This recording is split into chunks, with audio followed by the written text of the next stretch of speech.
வாசிக்கும்படியாக தெரிந்து கொண்ட வேத பகுதி லூக்கா 23ஆம் அதிகாரம் 34ஆம் வசனம். அப்பொழுது இயேசு, பிதாவே, இவர்களுக்கு மன்னியும், தாங்கள் செய்கிறது என்னதென்று அறியாதிருக்கிறார்களே என்றார். அவருடைய வஸ்திரங்களை அவர்கள் பங்கிட்டு சீட்டு போட்டார்கள். ஆமென்.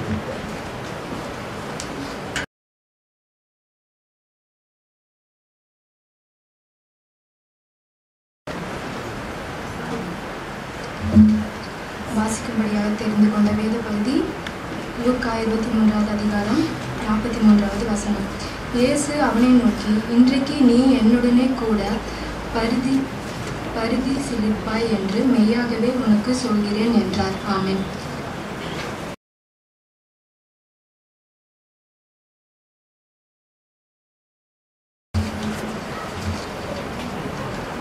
வாசிக்கும்படியாக தெரிந்து கொண்ட வசனம் யோவான் 19:26. அப்பொழுது இயேசு தம்முடைய தாயையும் அருகே நின்று தமக்கு அன்பாயிருந்த சீசனையும் கண்டு தம்முடைய தாயை நோக்கி, ஸ்திரீயே, அதோ உன் மகன் என்றார்.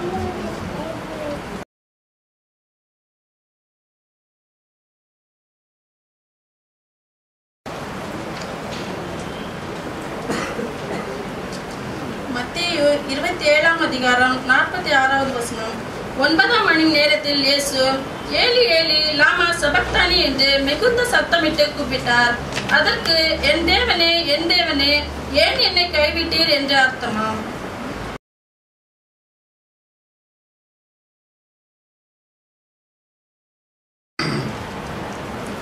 வசனம் நான் வாசிக்கிறேன்.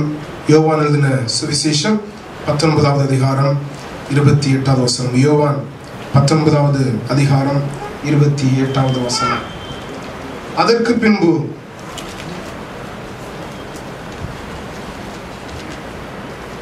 எல்லாம் முடிந்தது என்று இயேசு அறிந்து வேத வாக்கியம் நிறைவேறத்தக்கதாக தாகமாக இருக்கிறேன் என்றார். ஆமென்.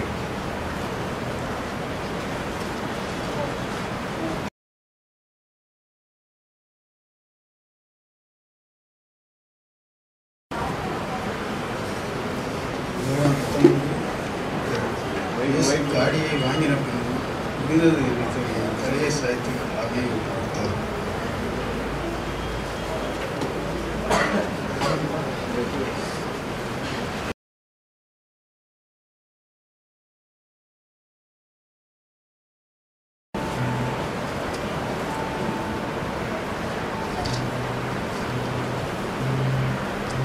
லூக்கா 23ஆம் அதிகாரம் 46வது வசனம். இயேசுவே, பிதாவே, உம்முடைய கைகளில் என் ஆவியை ஒப்புவிக்கிறேன் என்ற மகா சத்தமாய் கூப்பிட்டு சொன்னார். இப்படி சொல்லி ஜீவனை விட்டார்.